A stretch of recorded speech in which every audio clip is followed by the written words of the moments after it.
तो दोस्तों नमस्ते, प्रणाम, जय श्री राम जी, राधे राधे। आप सभी को स्वागत है हमारे चैनल में। मेरी प्यारी बहनी दीदी माताएं को स्वागत है हमारे चैनल में। तो आज मैं बहुत ही प्यारा सुनाने वाली हूँ आप लोगों से चुटकुला नाच गीत। तो आप लोग बने रहिएगा हमारे इस गीत को सुनने के लिए। कैसा लगेगा कमेंट बॉक्स में जरूर लिखिएगा, गीत को लाइक भी करिएगा। तो चलिए मैं सुनाने जा रही हूँ। मेरी प्यारी बहनी दीदी माताएं बने रहिएगा हमारे इस गीत को सुनने के लिए।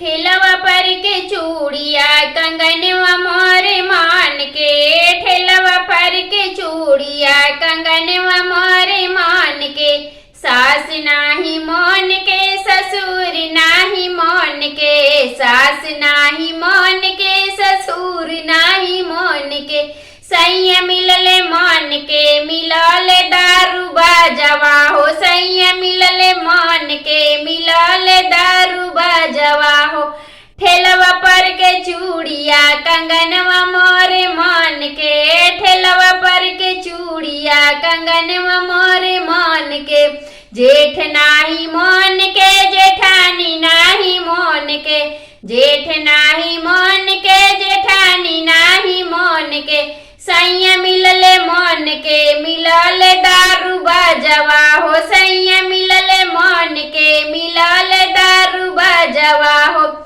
ठेलवा पर के चूड़िया कंगनवा मोरे मान के, ठेलवा पर के चूड़िया कंगनवा मोरे मान के, ननद नाही मोन के ननदोइया नाही मोन के, ननद नाही मोन के ननदोइया नाही मोन के, सैया मिलले मोन के मिलले दारू बाजवा हो, सैया मिलले मोन के मिलले दारू बाजवा हो, ठेलवा पर के चूड़िया कंगनवा मोरे मान के, ठेलवा पर के चूड़िया कंगनवा मोरे मान के, देवर नाही मान के देवरानी नाही मान के, देवर नाही मान के देवरानी नाही मान के, सैया मिलले मान के मिलले दारू बाजवा हो, सैया मिलले मान के मिलले दारू बाजवा हो, ठेलवा पर के चूड़िया कंगनवा मोरे मान के, ठेलवा पर के चूड़िया कंगनवा मोरे मान के।